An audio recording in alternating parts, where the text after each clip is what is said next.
Welcome to the Undisputed podcast. I'm your host, Jenny Taft. This podcast is the full show from today's episode of Undisputed from start to finish. We've got a busy slate, so skip Shannon. Let's get to it. Welcome to Undisputed. We are live from Los Angeles. I'm Jenny Taft here with Skip Bayless. Shannon out today, but we're looking forward to having him back on Monday. Wait a second. It has I don't know come what to to say. this? Nobody dares to sit in that seat anymore and face me. So today I'm just going to have to debate myself. So this show will end in a tie because I can't beat myself, right? Yeah. Or We don't want maybe that, no. we could. We can find Maybe someone, we could Skip. find I can't somebody have you out do there. the show alone. And Somebody. actually, we did make sure to find someone for We you. did? Chris Broussard. He's going to join us now. Oh, there he is. New York. You Good saved morning, us, Chris. Chris. Answered the bell. I answered finally. the bell. Way to go. Thank you for joining us, Chris. We couldn't have this show go on without someone to debate. So, hey, let's start with the Lakers. LeBron said earlier this week that his playoff mode has been activated, and he showed it last night. The Lakers were down by 19 at one point, but were led back by the King. LeBron scored 29 points with 11 rebounds and 6 assists. The Lakers got a much-needed win and are now 2.5 games back of the 8th seed. Let's take a listen to LeBron after the win. We got a fresh start for us, and it's the second half of the season. You know, the trade deadline is over with. This is our squad. I'm happy with who we got. I love our squad, and I look forward to seeing how we continue to battle for the rest of the season. Chris, what grade would you give LeBron after last night's performance? I don't see how you can give him anything other than an A, unless maybe you want to go A+, but I'll go A. I'm sure Skip's going to talk about a missed free throw here or there, but I'm giving LeBron an A. And here's why. Look, and Skip, I'll give you this. In the first half, I was saying, this doesn't look like playoff LeBron. It actually looked like he was unable to take over the game, and I was a little bit concerned. But obviously, he got it going in the second half. He scored all 16 of his second half points in the last 18 minutes after the Lakers had fallen down by 19 points. And I thought he was great down the stretch, Skip. When they go down 7 with about 7.5 minutes left in the game, he scores 8 points, has 2 assists to lead a 17-4 run that turns that 7-point deficit into a 6-point lead. And obviously the rest is history. At the end of the game, he penetrates, kicks it out to Reggie Bullock. That's what they got Reggie Bullock for. Yeah. They could have been doing this all season if they had put some other three-point shooters on the team. But Bullock is a very good three-point shooter, the best on the Lakers, and he drills it. And obviously they go on to win the game. Otherwise, I liked a lot of what I saw from LeBron. I thought defensively he was very engaged. He was active. We know he hasn't been the best defender this year, but last night I thought he answered the challenge. You saw the late charge that he took. That was nice. And also he was guarding Clint Capella. LeBron does not like guarding big men in the paint. And I'm not saying Clint Capella is Akeem Olajuwon, but he still guarded him. And a lot of times LeBron was actually in the center position because the Lakers went small a lot. So that kind of shows you as a teammate, this guy really meant what he said. He's willing to do whatever it takes to get us to the next level. Offensively, at times when he was off the ball, I thought he moved better than he usually does. He's not a great guy off the ball, but I thought he was moving a little more than usual. That was nice. And he was posting up. Now, there were times he posted where he had a smaller guy on him. I thought he could have been a little more aggressive in trying to score, but still, he was posting up, playing off the ball. Again, I think that just sent a message to the team that, look, this is what I'm talking about when I say activated, when I say let's make a playoff push. And I just think that's a good signal you send to your teammates. And finally, Skip, he empowered these guys. Remember to play late in the game. I think LeBron had just scored, and Ingram was coming down the court. Not really a fast break, maybe something like a secondary break. But he tells Ingram to go. Like, Ingram looked at him, should I give it to you? And he was like, go, go. Ingram drives, finishes with a layup. It may have been even a three-point play, but I thought LeBron, after what I thought wasn't a great start, and one that, again, I was like, he's having trouble taking over this game. I thought he came on strong down the stretch, and that's why I'm giving him an A.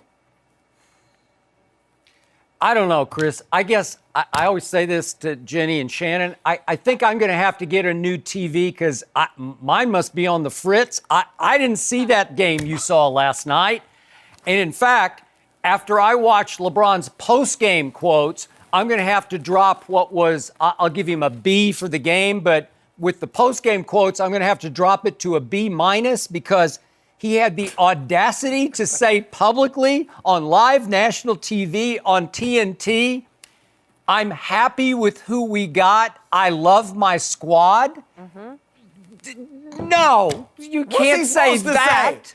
You didn't love your squad. We couldn't get AD, so you this is what I got. You wanted to trade your whole squad for Anthony Davis.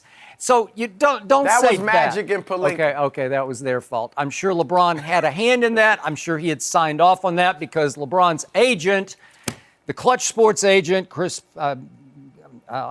Paul was right in the middle of that because I'm about to talk a whole lot about Chris Paul. But back to LeBron. I was going to give him a B for the game because I'll give you this.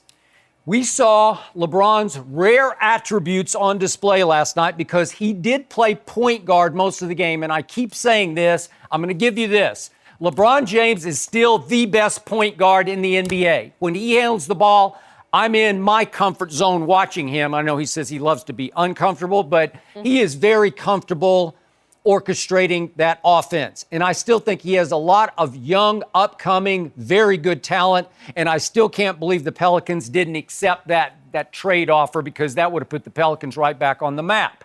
But we also saw LeBron take Clint Capella last night and play the 5. And I thought he outplayed Clint Capella in the paint last night because in truth, LeBron bullied Clint Capella because, remember, LeBron last night was 0 of 4 from 3.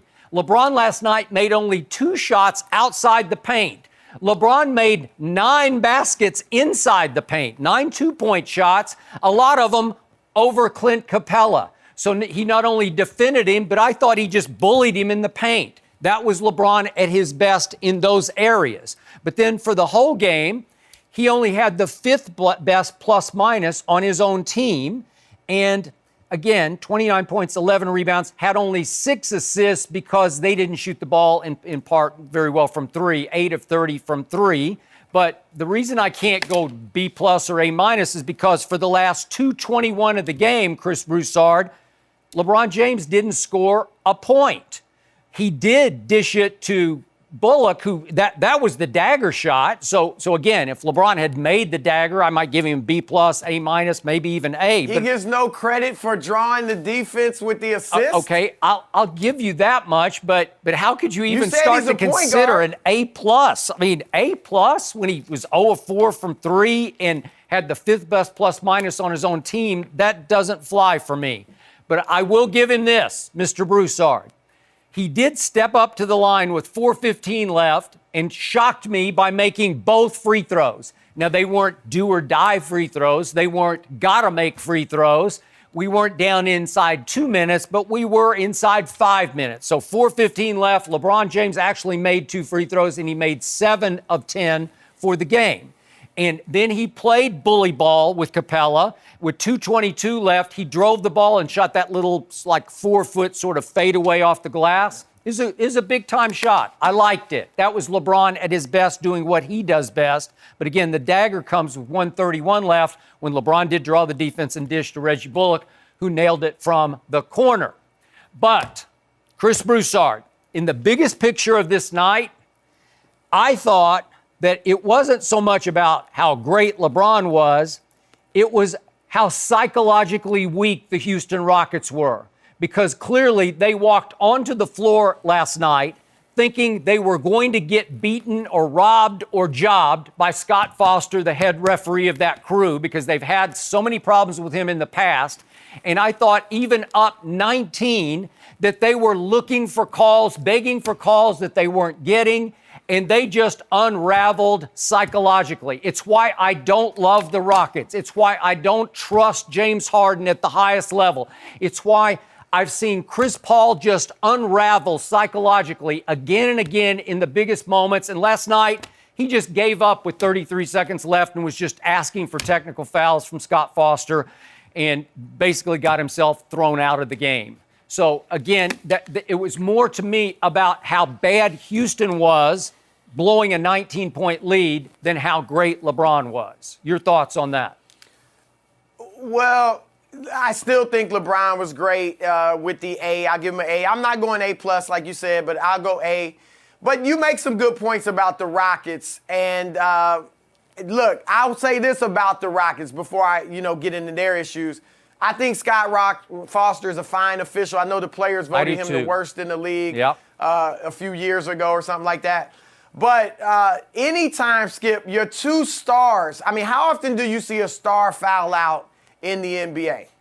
Almost never. And their two stars foul out. And the free throw discrepancy, I mean, the Lakers went to the line 33 times. The Rockets only go 15. That's 10 fewer than they usually go. I'm not saying the setup was in or anything like that, but I think those are the things that bothered the Rockets. And you may agree on this. One of Harden's foul calls, it was, I believe, at some point in the fourth quarter, he's dribbling up the court. I got it. And Rondo starts riding him, and they call Harden for the offensive foul. Rondo started holding his nose. He may have gotten hit, but I don't think Harden did anything like. I'm with you. I don't know if we're seeing it right now. Yeah, we just saw it. It was with 6:03 left in the fourth quarter, and the Rockets were up 3 at that point, and that was the one phantom foul call, and that was called by Courtney Kirkland, not by Scott Foster. So let's be clear about who called that foul. But that was called offensive on James, and I didn't even see any contact there. So I will give the Rockets and you that one for sure. But then he has 2 more offensive fouls on charges later in the fourth quarter to foul out, number 5 and number 6. And those were charged. He just played out of control because I think they were playing out of control as a team. Yeah, and look, the Rockets are having issues, Skip. I mean, I don't think the playoffs are in question. But since Chris Paul's been back, they are 4-5 in the games he's played. Yep. They're only 11-10 over the last month and a half. So they're having some struggles. Look, Harden's been great. We all have talked about his streak. But they have to find more of a balance. And I thought Chris Paul was really good for about 3.5 quarters. And then he obviously faded down the stretch. But they have some issues.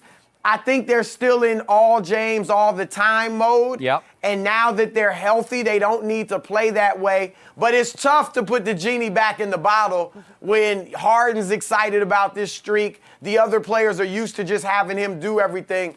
So, but I'll give the Lakers credit because that was one, we looked at their next 7 games after the break. You had Houston and I think Milwaukee are going to be tough ones. Then you got Memphis, Phoenix, New Orleans twice. You got a bunch of winnable games. You do. What the Lakers have to do, Skip, is stay consistent.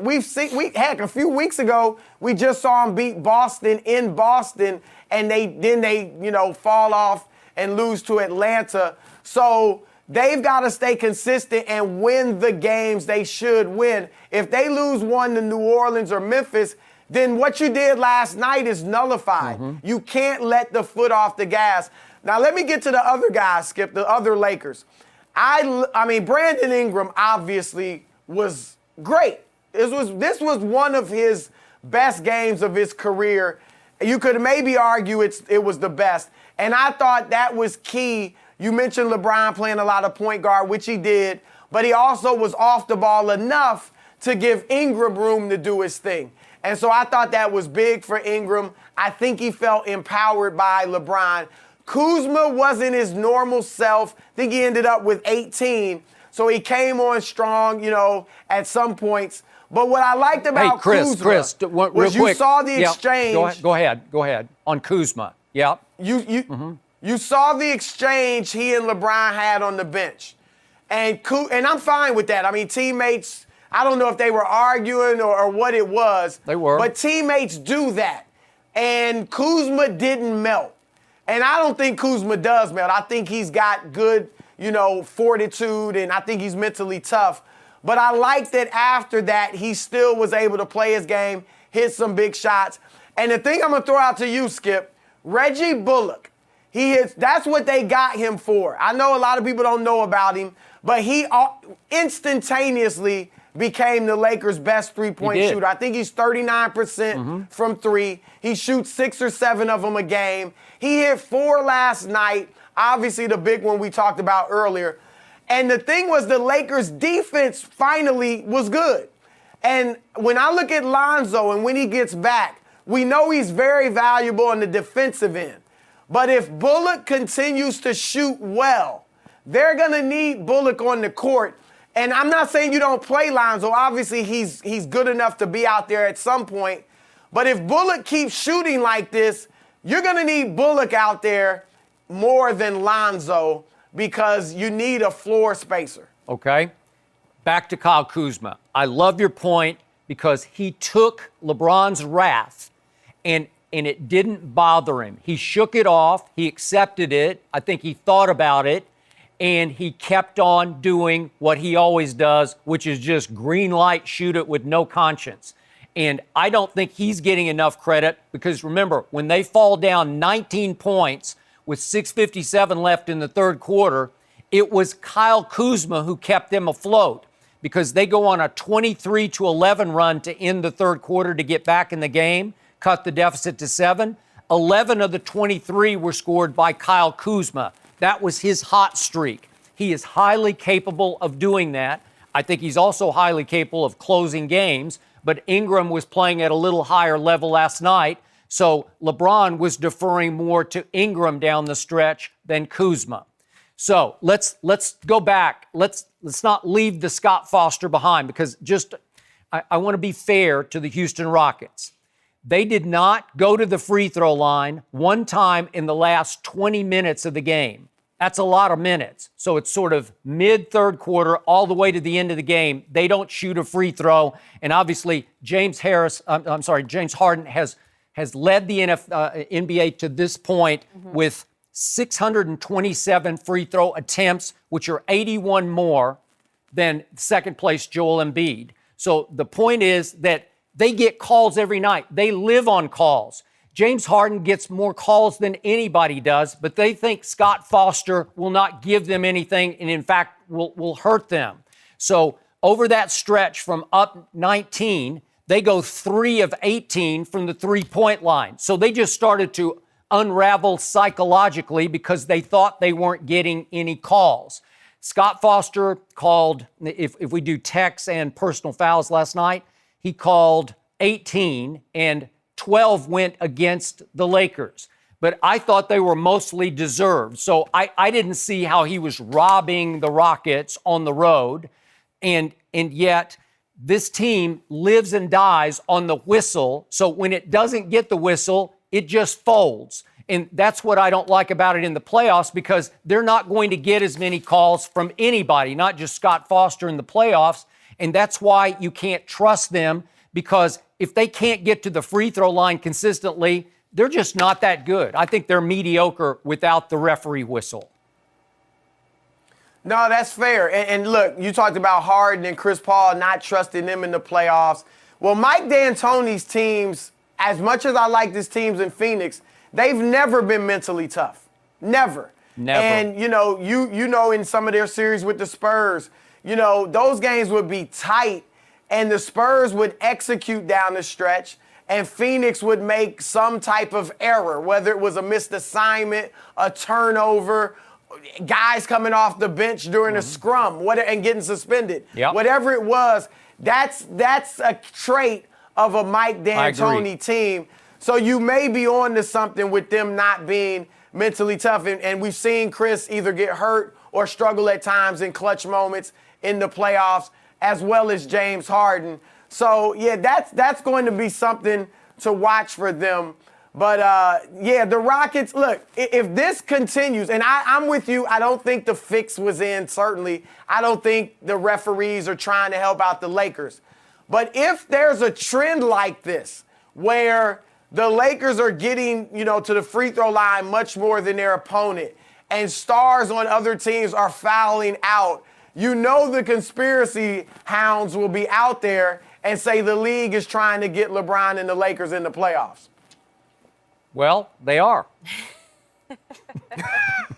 No, I mean, I do think the league needs LeBron. I think we all would love to see LeBron in the playoffs, but I'm afraid LeBron's going to be in the playoffs against Golden State in round one. And maybe Rob Pelinka was trying to be ahead of that curve, saying that he wouldn't want to face the Lakers in a 7-game series in the playoffs. So it may just come down to that, because I do not think the Lakers are going to catch my San Antonio Spurs.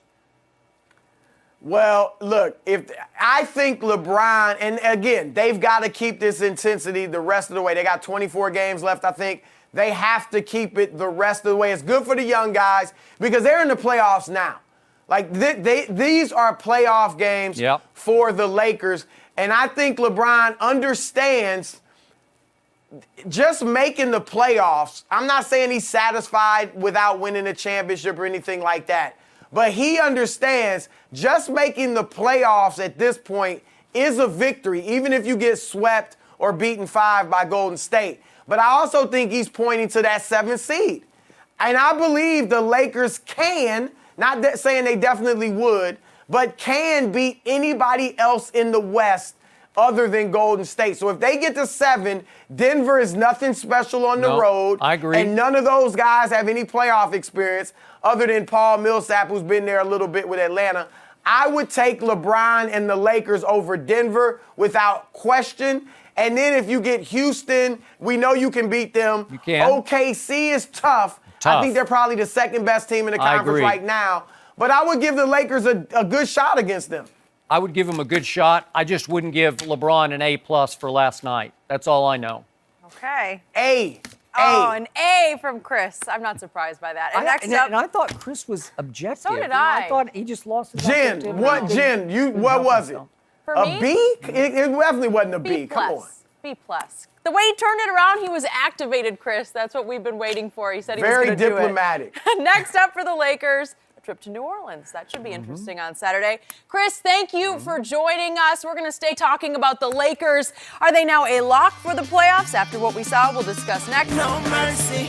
February isn't just about one super-sized football game. On Spotify, there's thousands of free sports podcasts that agonize over the preseasons, off-seasons, and plain old regular seasons of nearly every sport imaginable. Basketball, baseball, hockey, soccer, curling, and even hurling. Yeah, that's a real sport. Look it up. Now it's so easy to stay updated with the latest trade rumors, predictions, and scorching hot takes from some of your favorite game's biggest names. So take it one episode at a time and give 110% of your attention to the thousands of free sports podcasts on Spotify, because the best offense is a good podcast. No mercy. LeBron was, quote, activated last night in a big comeback win against the Rockets. He finished with 29 points, 11 rebounds, and after the game said the team took a step in the right direction. They are now 2.5 games behind the Clippers for the 8th seed, but the Kings are also in their way. Sacramento lost a thriller to the Warriors last night, and Draymond Green even said, quote, they're probably the fastest team in the history of the NBA. The what? They're putting it the all history of the together. NBA. What? The fastest team. That's what he said. He said that? Just a quote. You need all the information around here. We are joined now by Rob Parker. Are you done with your?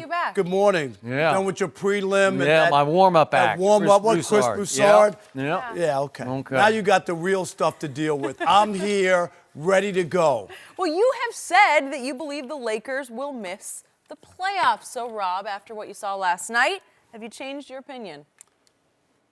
No way, no how. Look at that. Come on, Skip. You know I haven't changed my opinion. You should have. And wait a minute. That was a big win. And you know the one thing I do, I never poo-poo winning. You win the game, I'm going to give you credit for that, okay? Right. So I'm not one of those guys where I'm going to say it didn't matter or it wasn't legit. They won. They won against a good team at home, and they did what they had to do. But this whole activated LeBron, Skip, help me out. Against the Hawks, he had 28, 16, and 11. And in this game, he had 29, 6 assists, and 11 rebounds. So that was to me, that was average LeBron.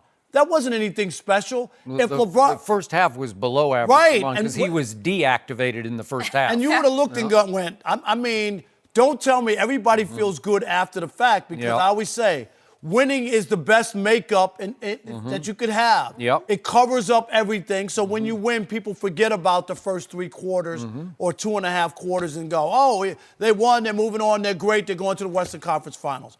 That's not what I got from that. And then the other part is, and I'm not making an excuse, Skip. In the last 20 minutes of the game, 17-0 in free throws. 17-0.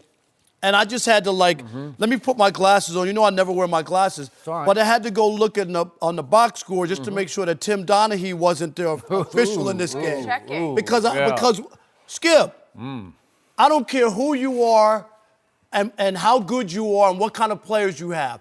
You don't go to the foul line, you don't get any free throws in the last 20 minutes of a ball game, you're not going to win on the road in the NBA, and their 2 biggest stars were fouled out. James Harden, 3 fouls in the first in 3.5 minutes span. It was right then the away. second 3. I thought they were all legit, but go ahead. But I'm just saying, Skip. Okay, he's the most protected superstar in NBA All right, but history. don't change it now because you're trying to help the Lakers get to the playoffs. So that's all I'm saying. Don't call it objectively for one night. I don't know. Not one night when you let him get away with it all the other nights. Okay, So go if ahead. you're telling me that he's getting 6 fouls every night and he gets away with it, then you should be calling him every night. You understand, he shot 81 more free throws than any other player in the league. Not 81. last night. So they were trying to nuke. which one? Okay. And here's the biggest story of the night. The biggest story didn't even happen at Staples Center. So while you were tossing confetti and couldn't sleep last night because you were so excited. No confetti around No here. confetti, Skip? I mean, I've won so many dinners from you. Why would I toss confetti now? True. Because I just won 2 more last night. You called the game. I'll give you that. Yeah.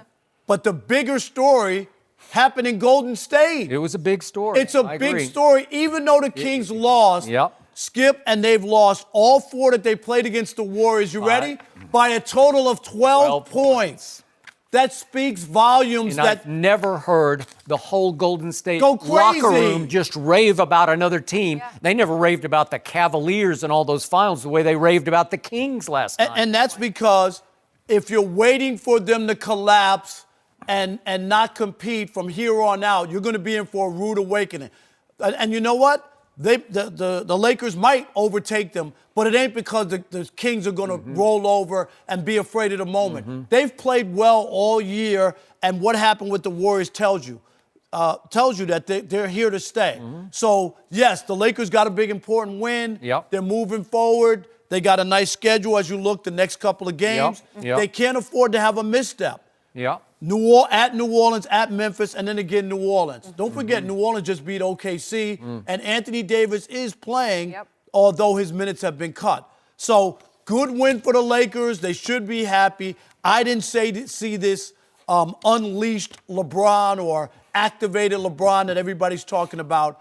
And I only wish I knew about the refereeing in this game because it smelled the fix like was in, says Rob Parker. The fix was in a little bit to help the Lakers, who didn't look good the first couple of quarters. A quick thought on your second comment about Sacramento. And I know most people have not quite recognized Sacramento yet, but they're legit. They're on their way. They're going to be a force in this league.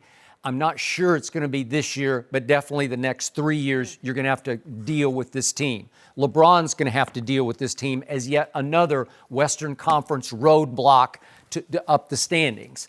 And last night, it took Steph Curry making 10 of 16 three-pointers. Think about that. He's shooting them like they're free throws. Right. He's a better three-point shooter to me than LeBron's a free throw shooter, right? I mean, he just flicks them like flick of the wrist. He makes 10 of 16, and it took all 10 of them to hold off this team.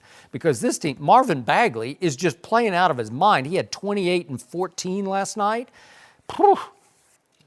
Again, they got firepower, and they are a fast team. I don't know if they're the fastest team in the history of the league. Draymond might have been a little stretch on that one. He might have been stretched on that one. But back to the Lakers. I'm going to say this again. I still can't believe that Dell Demps and whoever was making the decisions in New Orleans would not take a package. If this was in fact offered, and I believe that it was because it was widely reported, they could have had Kuzma and Ingram and Lonzo and Big Zoo, who's now a Clipper, obviously, and maybe even Josh Hart thrown in. And by the way, Josh Hart last night played 18 minutes, and he had a plus 22 plus minus, which was by far the best on the Lakers. He was really good. He didn't score that many points. He only played 4 points, right. but he was there making lots of defensive plays, and they did a real defense. I know James got his 30 last night. Somebody on this show predicted 60. We'll get to that a little later. Yeah, a little later. Really right. I forget what's that guy's name? Rappaport, that guy? Well, he just didn't realize that the referees were going to give him 3 fouls in the first quarter, I right? didn't think about that. But the point is, New Orleans could have had all those guys plus at least a number 1 pick, maybe 2 number 1s or other draft picks. And you turn that down just for one guy, Anthony Davis, who has never blown me away as a difference maker who can lift a team by himself. But Skip, don't you believe, though, that it's not just the package, it's the idea that the Lakers have come up to you, punched you in the face, and said, we're taking your best player. Well, so that's I'm sure that's out. But that's stubborn pride. Pride goeth before the fall. That's foolish pride. That's where you look back and you say, wait a second, we could have had this. On display last night, again, everybody was a little rusty. Both teams were rusty. In the first game I watched last night on TNT, Milwaukee and Boston, they couldn't make a shot because they've been off had a for terrible a week night. until the last couple it mattered, minutes. right. Until he started doing what he always does.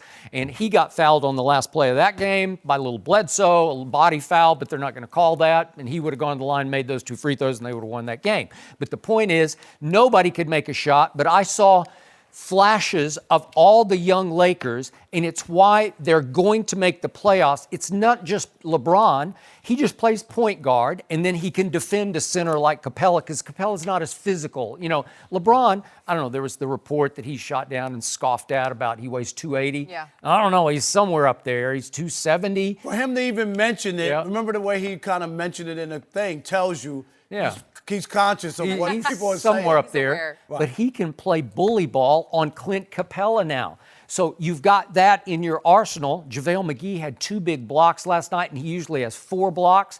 And all the kids had flashes of brilliance to me. Well, but the only problem is, and you're right, Ingram had a great night. Are we going to get that? Are you going to see that every night? Or is that the great night, and then against New Orleans, he has 6 points and can't make a shot? Because we've seen those nights as well. Then Rob Pelinka made a nice little big move, and he went and got Reggie Bullock from the Detroit Pistons. Right. And Reggie Bullock, he's a 40% three-point shooter, and he made one with a lot of heat on last night that iced the game. He made the dagger. So you've added a nice little piece.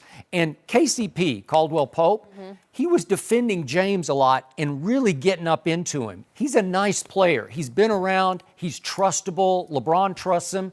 I'm just saying they're a pretty good team. Are they Golden State? They're not Golden State. Could they do battle with Oklahoma City and take it to 7 games? Sure they could. But the only problem, Skip, is that those same guys you're raving about, and last night maybe they put it all together and you saw, like you said, the flashes. But those guys are the same guys that lost to the Knicks and lost to the Cavaliers at home. Those are the guys. They were there in those moments to do that. Now, obviously, they were without LeBron, but they still should have been able to win those games at home. Not on the road, at home. And I just wonder, when they go on the road, here's your missteps. Do you win both games? Do you beat New Orleans and do you beat Memphis? You can't they got 3 games against New Orleans, 2 of them at New Orleans. So New Orleans can be dangerous at home because they're playing with a lot of chips on shoulders. Right, and they're like, wait a minute. Well, you know, our season's AD just tossed a hand grenade on our season, right? So we want to prove that we're good and that he shouldn't bail out on us, and we saw the OKC win there. So now Danny Ferry has taken over the Pelicans, and he admitted to the media yesterday, we're going to reduce Anthony's minutes. We're going to play him, but lower minutes. And we're going to also reduce Drew Holiday's minutes.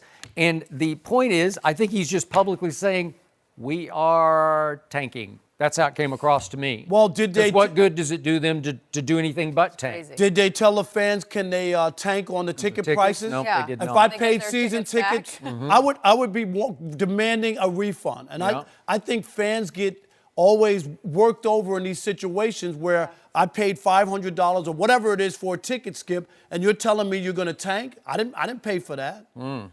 So obviously they weren't as good without LeBron James because he's still a top 2 player in this league. I think Kevin Durant's a little better. But again, I don't know if LeBron is going to start running out of gas if he is activated too early, because he does in his 16th year have to pace himself.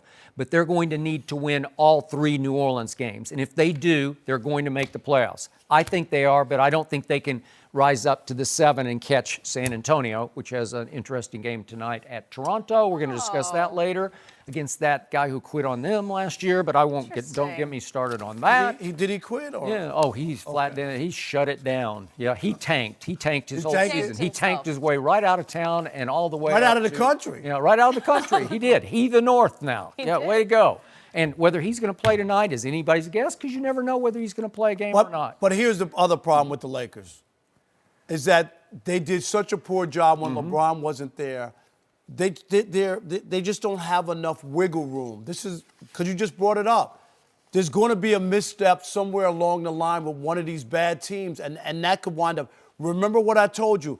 The last 5 games of the year, all against playoff teams. There's some. I think 3 of 5 are at home. Right, but it's still tougher teams. They got to Utah play. and Portland at home. So you need to do work coming up, because after this little stretch where they got some cupcakes on the schedule, they do have to play the Clippers, they do play Denver, and they do play Boston. So it's not the cakewalk. Did they win game 1 to save their season? Yes, they did. But is their season officially moving forward to the playoffs? I don't think so. I think so. I think I got this. I feel real good about the Lakers making the playoffs. As talented as the young Kings are, I don't think they have what it takes now. That Buddy Hield, who I love, played at Oklahoma. He had the ball in his hands to win the game last night. He hesitated at the top of the circle. He'd been criticized by his coach for taking another ill-advised 3, and he thought twice about it, and then he took a terrible shot in the lane and airballed it, and that was for the game last night. But it's a step in the right direction. And It was fun to watch. No mercy. Everyone cannot stop talking about Zion Williamson. What he should do now that he has suffered a sprained right knee. It happened in the opening minute of Wednesday's loss. He's currently listed as day-to-day, and Coach K said yesterday that they are, quote, optimistic about his injury. Zion's status has sparked reactions from all around the basketball world. Trae Young, Donovan Mitchell, DeMarcus Cousins, and many others said he should not play another college game. But Charles Barkley disagreed last night. Take a listen to what he had to say. When did we ever get to the point where all people care about is money? Shaq played college for 2 years. 3. Kenny played for 4. I played for 3. Michael Jordan played for 3. Tim Duncan played for 4. David Robinson played for 4. Some of the greatest players ever. Wilt Chamberlain, Larry Bird, Magic Johnson played. When do we get to the point where you got clowns on television saying, oh, don't play? That's what you do, Ernie. That's what we do. We play basketball. I mean, I don't ever want to see anybody get hurt. This kid looked like he's going to be a fantastic player. But I get so mad when people act like money's the only thing that matters in the world. Like, oh, dude, you're going to go in the NBA, don't play. I mean, that's ridiculous. All right, Rob. Bravo, Charles Barkley, bravo. Oh, did you find that video to help your argument here? Yes, I don't know. thank you very much. After everything you have heard, what should Zion do? I'm with Charles here. If he's healthy, Skip, and I'm not talking about half healthy, feels a twinge. I'm not talking about that at all. If he's healthy, he's an 18-year-old kid, and he should play basketball because he went to Duke to play basketball, right? So I don't know, this whole idea, oh, my God, you can't play. He's going to sit around for the next 3, 4, 6 months and not do anything because he's afraid he's going to get hurt again. You can't live like that. Yeah. You're going to have to play at some point, don't you? So if you have something to play for, and in this case he does, Skip, he has a chance to play for a national championship. If he was on Rutgers and they were going to the NIT, I'm sorry, Rutgers, and it didn't matter, would I say play? No, I wouldn't. Now you're not playing for anything. But if you were a kid and you dreamed of playing at Duke and you want to win a national championship, and you want to be on that March Madness stage and let the whole country look in and say, look at this guy as you go forward. I always bring up the Carmelo Anthony because it was something to watch. It was spectacular, his run in the tournament. No? Wasn't it? It was. Okay. Yeah. So I don't understand. He never got hurt his whole freshman year either. No. I don't remember even having a tweak. Skip, here's my only thing. His leg didn't fall off. Come on, let's not make it like he's day-to-day, and I know that that's coming from the Duke doctors. He should have his own people look at it. He should. He should, and have a second opinion, so I get all that. But the idea or the notion, he walked off on his own power. Was he in a wheelchair? Did I miss that? Nope. So if he's okay to your play. point, ESPN reported he was trying to jog in the hall, trying to get going. Trying to get back, because it's a big game. He probably wanted to get back. That. I give you that. So if you're healthy, and there are no concerns whatsoever in your mind, regardless to what the Duke doctors say and anybody else, you should play and maybe take off the next, what do you got, 5 regular season games left, and then get ready for the ACC tournament, and then for March Madness and the Final Four and try to win a championship, and then you head to the NBA. This whole thing of, oh my God, don't play. You're the first pick. You have nothing else to prove. You're going to risk millions of dollars. He could get hurt again, Skip, and I still think he would be the number 1 pick. And I'm talking about not a serious injury, but if he got hurt or tweaked it again or something, I don't think that would stop most general managers from saying this guy is the guy that I still want to draft with the first overall pick. He could rupture his ACL, and he would still be the first overall pick. But would that damage his potential NBA future? It well might. Sure. Right? But could he do that in training or working out? Could that happen? Anything could happen. He could proverbially get hit by a bus. I'm knocking on wood that he doesn't get hit by a bus, but anything could happen, right? Sure. So, at least for once, Charles Barkley just called me a clown instead of saying he wanted to kill me over something I said. So I'll take clown over that, over death. Yeah. Let me see your shoes. You got red shoes on? No, I don't have any red shoes on. I got pretty cool shoes on. What you got on today? Take today? those. Okay. You guys always step up the shoe Yep, game around yep, here. yep. Okay. So clown you'll go with. That's good to know. So, Mr. Barkley, I remind you, there was a young man last year playing at Missouri named Michael Porter. And in the opening game of his freshman year at Missouri, as he was projected to be last year's number 1 overall pick, he wrecked his back, and he needed surgery on his back. And to try to re-up his draft stock, he came back probably a little early and tried to play 3 games down the stretch of their year, including 1 game in the NCAAs for the Missouri Tigers. And he fell all the way to 14th in the draft and went to Denver at 14. And Denver is bringing him along very slowly because he has yet to play 1 minute for the Denver Nuggets this year. But Skip, you love that. But wait a minute. You love it. Well, wait a minute. Michael Porter, if there had been no restriction, would have gone straight into the NBA, and at least if he'd suffered his back injury, he would have gotten his guaranteed money. I've never been with the restriction. Right. All right. The 1 year, that was a mistake. David Stern made a mistake on All right. it. But my only thing is, his injury was a serious injury, and especially when you're talking about someone's back. It's the same thing with Isaiah Thomas. I know came out with his. He had a serious injury as well, and he rushed himself back. He did? Just like you said, he came back to try to improve his draft stock. If you're not 100%, you shouldn't do it. I agree with that. About 6 years ago, there was another young man named Nerlens Noel playing for the Kentucky Wildcats. And in a game at Florida, he blew up his ACL. And he was projected to be the number 1 overall pick, a dominating inside force shot blocker. And he fell to 6th in that draft, and he's never even measured up to being the 6th pick in the draft because he just doesn't look the same to me. And he's bounced around a little bit. Sixers, Mavericks, now Thunder. And for the Oklahoma City Thunder, he averages 14 minutes a game and scores 5 points and with 5 rebounds and 1 block. That's what became of Nerlens Noel after a fateful knee injury that made him not quite what he used to be, because he was, again, projected to be number 1 overall. Do you love that, Mr. Barkley or Mr. Parker? I don't love that. The point is that Shaquille O'Neal and Tim Duncan and David Robinson all left millions and millions of dollars on the table. Now, they were blessed because they didn't get hurt in college, really, they didn't get hurt much. I'm thinking of them through their careers. They were pretty injury-free through their whole NBA careers. That's a blessing. That's a thank you, God, right? Because you'd never know how that can happen. It can be an accident. Things can go wrong. But they also left, for those 3 or 4 years that they played college basketball, millions on the table that they could have earned and should have earned, because I think the most outrageously unconstitutional rule in this country is that these kids can't just go straight into pro basketball. Any other place, it's the only place, and I'm with you, where you penalize what you would call a prodigy. Nowhere else would you penalize. No. If somebody could play the piano and go to Carnegie Hall at 8 years old, you know what you do? You let them go. Yeah. If they can make a movie in Hollywood at 5 years old, they go and make a movie. If you could be a doctor at 18 or 20 years old. They don't stop you at medical school because you're brilliant.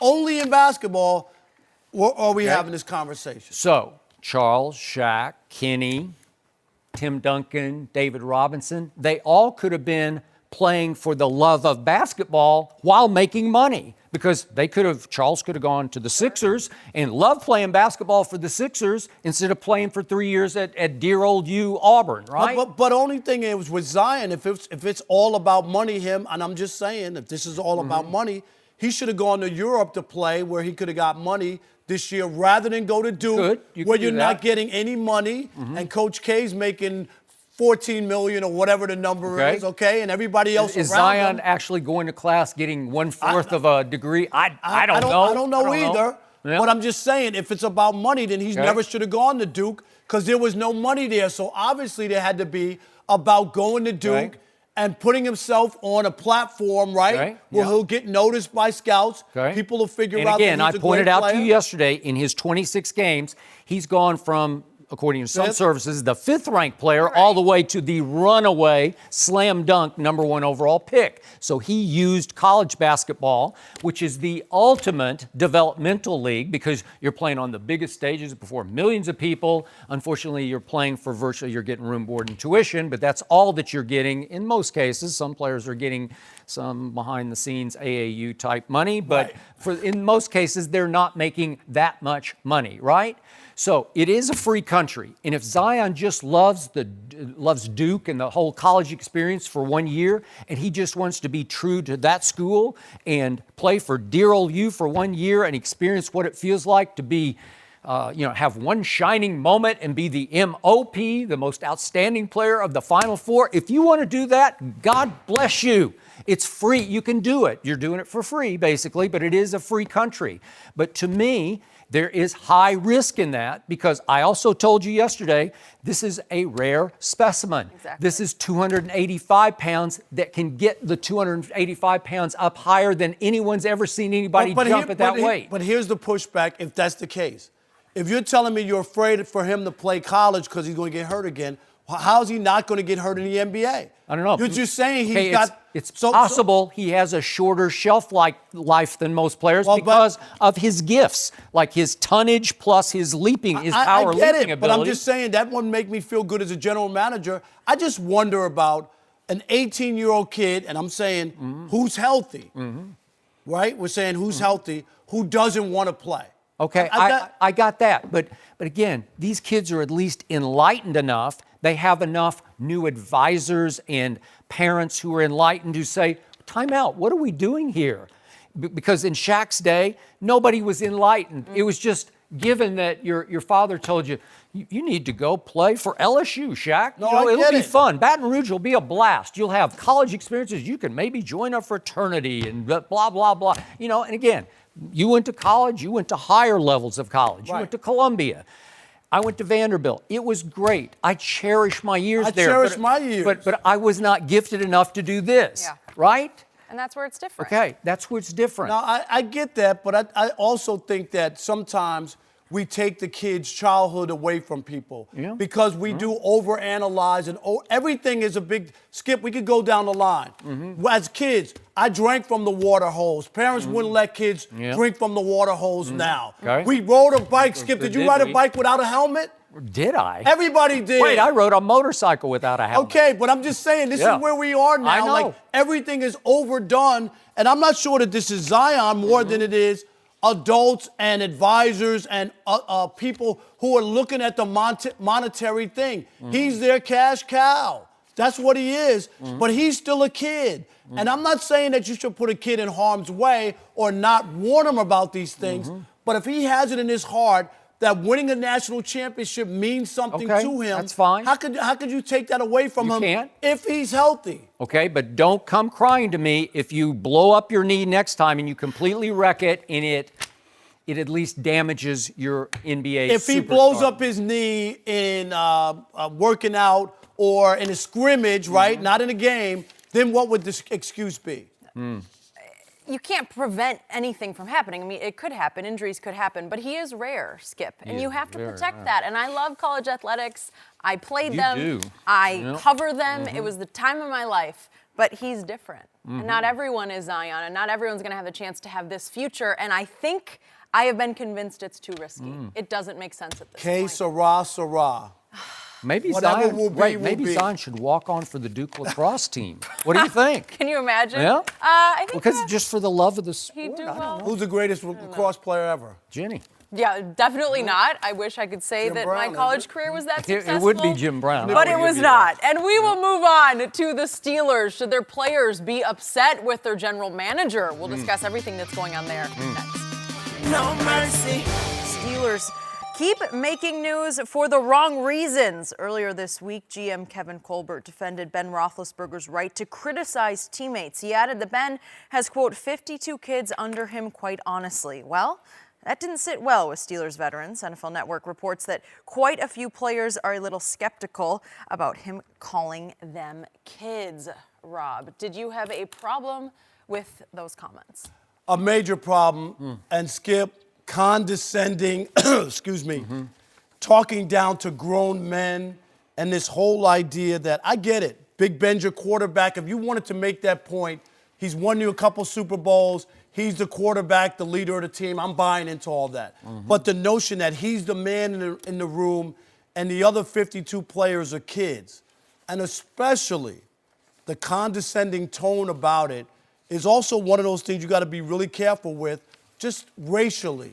When you have a league that's 70% black and you're basically telling everybody, follow the big white quarterback, he's the guy. And I'm going to say this. What did Antonio say last week? He said Ben operates with an owner mentality, Right, which could exactly. smack of what you're saying. Which also fits in with what Colbert said. And I think this would rub a lot of people the wrong way. You have grown men in that locker room with wives and kids and families and whatnot, and to say that they're kids compared to them. And then this is the other thing. If you're going to use Ben as the example, make sure he's without fault and he's not. Is Ben Roethlisberger the best guy to be the leader and example, especially when you talk about some of the off-the-field stuff that's going on? Example, no, but leader, I can argue. But go ahead. But I'm saying when you have I that, got it. if you, I said this on the radio yesterday. I don't believe any way that you would hear that. Here's a compliment for Tom Brady and the Patriots. That would ever come out, even though you might even be able to get away with it with Tom Brady, with all the winning, all the success, and all the, you know what I mean, that's gone on over all these years. I don't believe they would do that and put that out there the way that they have. And we know now. It's funny, in New England, there's no real GM because Belichick he wears both hats, really. But go ahead. Yeah, and the other part is, when you think about this, now for all the people just want to bash AB and say Antonio Brown, now you might have a reason why when you look at this and say, you don't know what Ben said to him or what tone or how it was done to where he was offended. And I know people say, well, you should just look past it and play football and be a man and all that other stuff. But now there's a little peek into the Steelers and how they operate, and maybe he has a case. Maybe there's more examples and other stuff. I'm not saying AB is without fault and he hasn't done some things that you wish he wouldn't have done because he's such a great player. That was an understatement. No, I'm just saying. Yep. But I do think that Kevin Colbert had, if they're not going to be a playoff team, Skip, because they're going to lose Le'Veon Bell and Antonio Brown, they might have a hard time putting together a team after these comments and after the way the players might feel about Ben and where he's viewed as far as management. So I do have a big problem with it, and I think players have a right to push back. By the way, there have been so many negative comments come out of that locker room over the last 2 years. This ranks about 8th to me. That's how bad it's been. That's how in disarray, that's how chaotic that locker room has become. In part, I find these comments sad on a bigger picture level because I remain a big Mike Tomlin fan. I've always said on national TV for years, if I could play in the NFL, I'd want to play for that guy because every time I watch him post-game, or even pre-game, he inspires me. I want to play. I want to suit up for him. But he lost control of his locker room. In part, these Kevin Colbert comments became an indictment of Mike Tomlin because he should be the final voice in the locker room. He should be the buck stops with the head coach, and it hasn't stopped with the head coach, and it's almost like a desperate plea to the locker room. Okay, I'm going to anoint a new leader who should have been a leader all along, our quarterback. And I got to tell you, I get these were harsh comments. They were over strong comments. They became shrill. They became between the lines, explosive and controversial, and for all the reasons you just brought up. But the point of them, the principle of them, the bottom line of them was all solid to me. It all made sense to me because the first statement he made was he's the elder statesman. Well, he is the elder statesman because he's the only one left from the last Super Bowl team, right?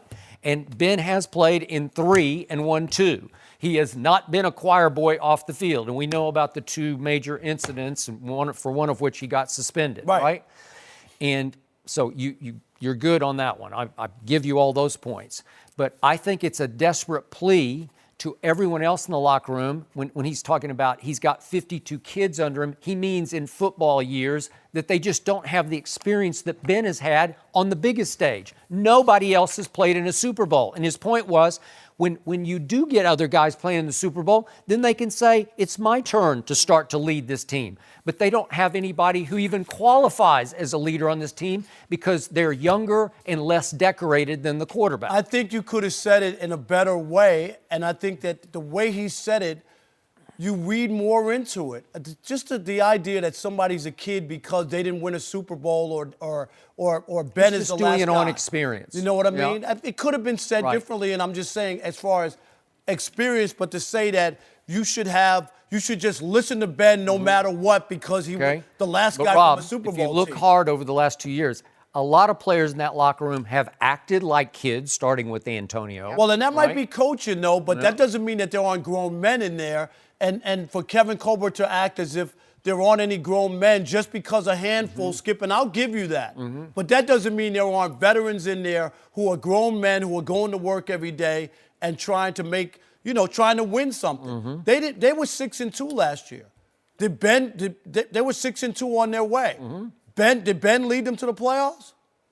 No, but it was a deeply troubled football It was. team. There's a lot of things. They did have a big late season win against New England. Remember that? Yeah, but that was the one where Tom Brady couldn't even throw the ball out of bounds. Couldn't throw the ball out of bounds. Yeah. Don't you remember that bad pick? Who won the Super Bowl? I forget. Oh, I remember. Who won? The Patriots defense. Remind Rob. The Patriots defense. Did they win the game against the Chargers and at the Chiefs? That's all. Forget it. Yeah, that's Different story. I have covered this league, maybe too long, but I've covered this league since the 70s. Every team I've ever covered, by definition, the quarterback was the leader of the football team. And I think Kevin Colbert is saying, why don't we get back to basics here? That guy, he has played in 3 Super Bowls. Shouldn't he be the final say in our locker room if the coach can't? And I go all the way back to the old Rams of the 70s here, the Chuck Knox Rams. James Shaq Harris was the quarterback. He was the first black quarterback who was a starter, like a consistent starter. I got to know James, had the pleasure, the honor of knowing him, and he became the leader and the voice of that football team that was obviously a pretty white football team, but he took over. God bless him, because you want to talk about blazing a trail, but he played the premier position. Then Cowboys, Roger Staubach. You don't think he was the final say in that locker room? And then Troy Aikman, and I can just go on and on to all the teams that I've covered. No, I don't have I understand when you talk about that position, But I just think the tone of those comments, they rubbed me the wrong way, and I'm not surprised that other veterans weren't rubbed the wrong way. That people should blindly lead Ben Roethlisberger no matter what, and just accept what he says and the criticism that he gives out because he last played in the Super Bowl. I don't know if that's the case. How long ago was that Super Bowl? You always talk about Aaron Rodgers. How long ago was that? So does that expire? Does he get that for life if he hasn't been to a Super Bowl in 10 years or 8 years or whatever it's been? Well, all I know, he did play in 3 of them, and he won 2 of them, and you can't say that for anybody else in that locker room. I get it. And this team is in desperate mode right now because I still think it's much more talented than you're giving it credit for. And I do think that no Le'Veon, no Antonio, if in fact that happens, will be addition by subtraction. The team is still talented enough to win this division and at least be a playoff team. Do I think they can compete for the championship or the AFC title? No, I do not think they can. But Juju Smith-Schuster is big time. Yeah, will he be the same, though, and I'm not knocking him? Will he be the same without AB on the field is what I'm asking you, Skip. Will they play differently? Love Juju. I love James Washington at Oklahoma State, and he was just a rookie last year, and he took a public beating occasionally from Roethlisberger, who criticized him pretty heavily. I think he'll rise and shine, and you'll start saying, wow, he can run by people. So nobody can criticize Roethlisberger in his play or when he does bad stuff. Because according to Colbert, Roethlisberger is the voice. But again, by definition, that's been the unwritten rule in this league for years. Nobody criticizes the quarterback because it's the hardest position to play in sports. It's the leadership position. So, yeah, if you take shots at the quarterback, your job's probably in jeopardy. I feel like you add this to the list of the problems surrounding this organization. I mean, how much have we talked about them all year? I mean, they have been in the news more than anyone else. Almost all negative. Everything's like always it's been controversial. Negative, always. Yep. All right. Well, we're going to go back to the fact that the Lakers did get the win last night, but was it actually the fact that the Rockets got robbed by the refs? Matt Barnes and apparently the Rockets walked out of Staples with their hands up. No mercy. The Rockets blew a 19-point lead last night against the Lakers, and they were not happy with the officiating, specifically referee Scott Foster. Both James Harden and Chris Paul fouled out of the game, and afterwards they went off on Foster. Let's hear it. Scott Foster, man, he's I never really talk about officiating or anything like that, but just rude and arrogant. I mean, you aren't able to talk to him throughout the course of a game. And it's like, how do you build that relationship with officials? So, and it's not even that call. Like, it's just, who he is on that floor. It's pretty frustrating. And I mean, and I'm probably gonna get hit, but honestly, I don't really say anything. I'm probably a pretty quiet guy to myself, but it's one of those things where you can't voice your opinion. You can't have a conversation with someone that's officiating the game, and then, you're getting attacked. It's pretty sad. I mean, I don't know what else to do. You know what I mean? Been met with the league with him before and all this stuff. I don't know what else to do. All right, we're joined by FS1 NBA analyst Matt Barnes, and I'm glad you're here, Matt, because I'm very interested to hear really And if you step out of bounds, we're going to tee you up, Matt. I can't get fined anymore for that. You have so much experience dealing with refs, right? And when you hear these complaints, how much truth is there to what they have to say? Oh, there's truth plus more. Scott Foster is one of the most arrogant, stare down his nose referees I've ever seen in my 15 years there. Did he tee you up? Okay. Plenty of times. Back with the Clippers with Chris. And it's unfortunate because you think as players, as long as you come respectful, you can talk and have that open dialogue. Sure. We're all men. No one gets up in the morning saying, man, I can't go wait to see Scott Foster referee tonight. Like, they come to see James and Chris play. You know what I mean? So it's unfortunate that there's just some referees you can't talk to, and then if you voice your opinion, such as these guys, they're probably going to get fined today. So it's kind of like a secret society. Like, some refs are bad, some refs take it personal, and if you speak up on it, you get dinged, which is unfortunate. The other part is, and they had in 2016, right, a poll with players and coaches, and Scott Foster was voted the worst. No question. So and you just said that when you come out and you don't even flinch or hesitate. And here's the problem. You can't referees have to be held accountable like everybody else. And I'm not saying you make a bad call and you get fired. That's not what we're talking about. But if GMs make bad decisions, they get fired. Players don't play well, they get fired. This is not like being a Supreme Court justice or the Pope. I guess you get to keep your job, right? For no matter what. But other than that, there should be, like, after a while, when so many people are talking about a guy and not happy with his performance, I think you have to look at it as a league. No one's perfect. I don't think you're looking for somebody to be perfect. But there's an issue here. And last night's game, again, people come to see the players, not the referees. They just don't. Here's the point of order to everything you just said. The reason he got voted the worst to me is not because he's actually the worst on making bad calls.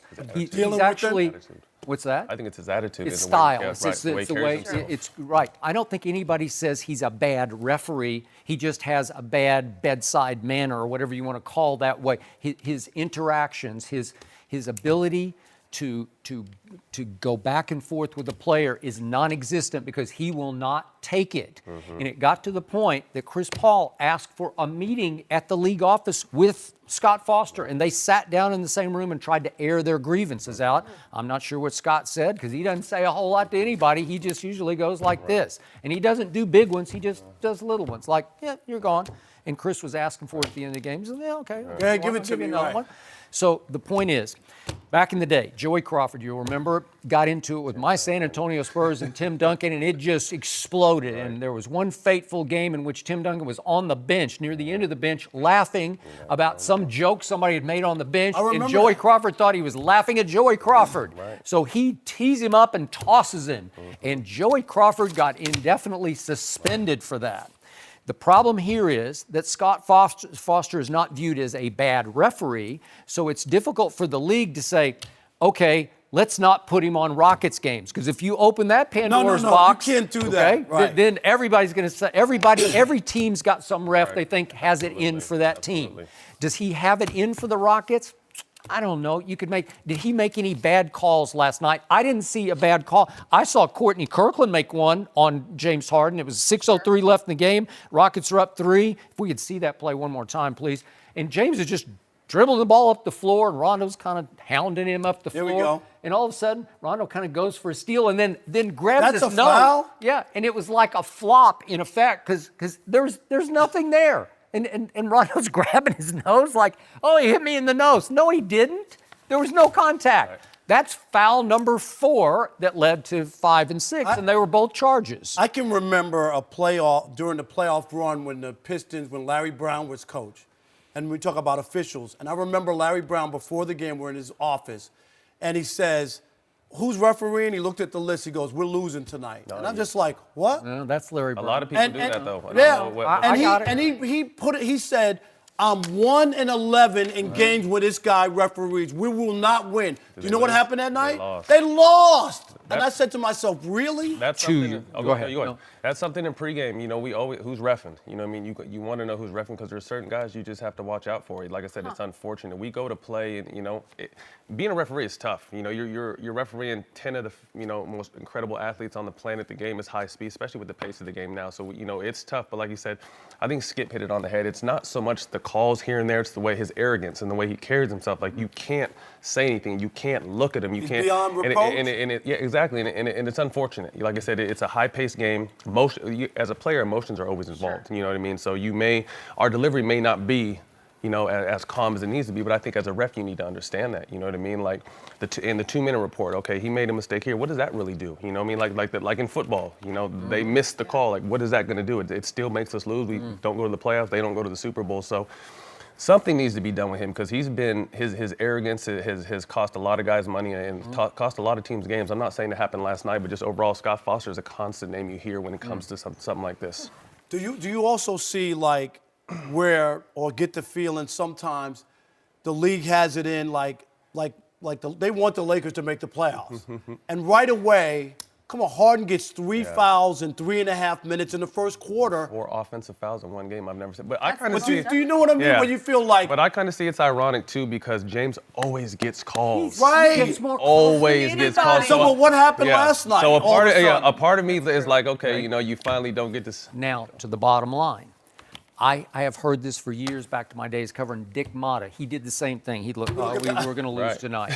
Okay, why plant that seed? I believe the Rockets walked on the floor last night saying, it's going to happen. The Lakers. We're going to get it. He's going to take do it it out to on us. us. Yeah, Right. he'll get us. Right. They're up 19 mid-third quarter, and I think they're looking for ghosts. You know, they're looking for non-calls or bad calls, and all of a sudden they completely unravel. And again, it looks suspicious because they go the last 20 minutes of the game with no free throws. Now, you played 15 years. Can you remember a game where 17-0 the last 20 and no free throws for the other team? No free throws. I have a different look on this, but I still want to do some work with the NBA, so I got to but like you said, it's unfortunate. You never really want to blame the game on the refs. You give credit to LeBron and these guys for coming out and realizing, it's hard to bet against LeBron, when the world is doubting him. He's someone that's going to take that personally. And you saw he went out and took 23 shots, and that's very uncharacteristic of LeBron. I agree. You know what I mean? Yep. But he's like, if you guys aren't going to do it, I'm going to do it, but some way it's going to get done. So you definitely want to give credit to the Lakers, but Scott Foster has always just been one of those guys, when you see him, you're like, ah. Okay? But the reason I can't ultimately respect the Rockets or trust the Rockets in the postseason is they live and die on the whistle.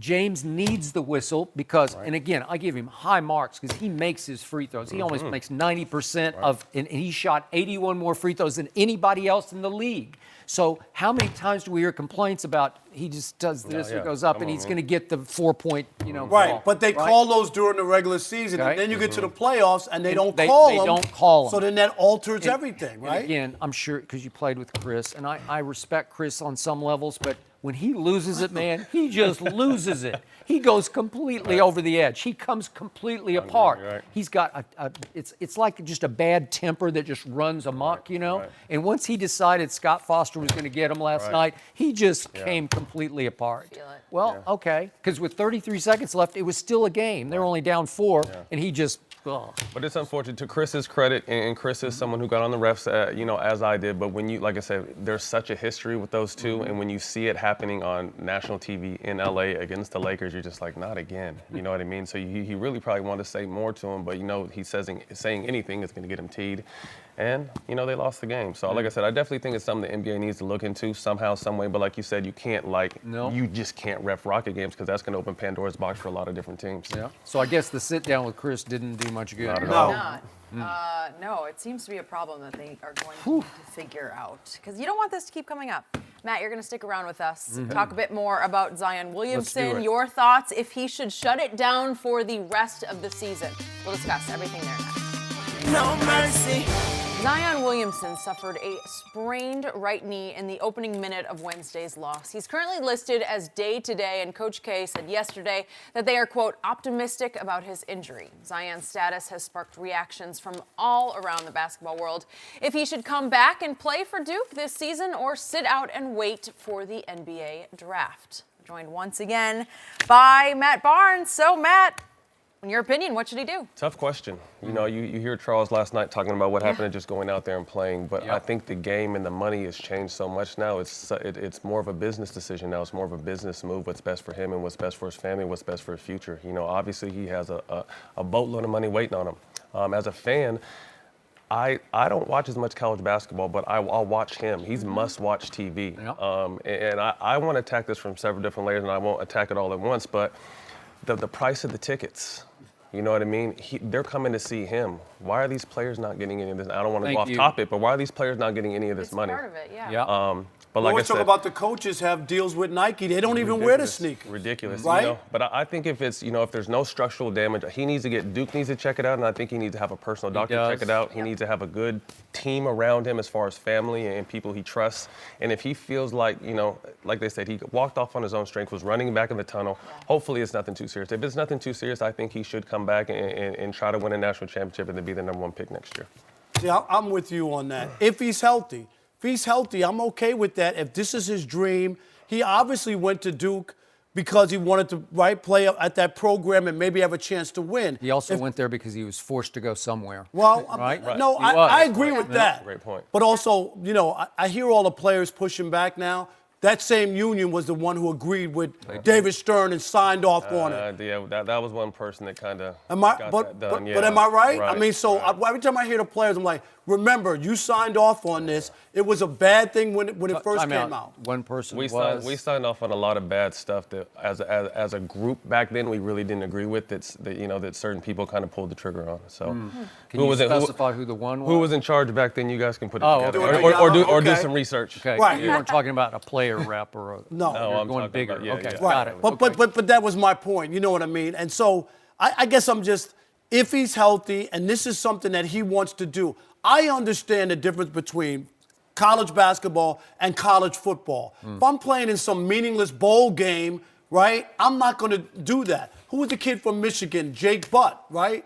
He wound up getting hurt, and it wasn't a national championship game. Right. And then my other point is Alabama. They've had 4 or 5 guys go into the NFL of next year. Not one has ever sat out of a national championship game because it means something. Right. You're willing to put your life your career on the line to win a national championship. So all I'm saying is that this is something that the kid really wants, has had his doctor look at it, the Duke doctor, not rush him back. If you feel any way, a twinge or don't feel right, you shouldn't play.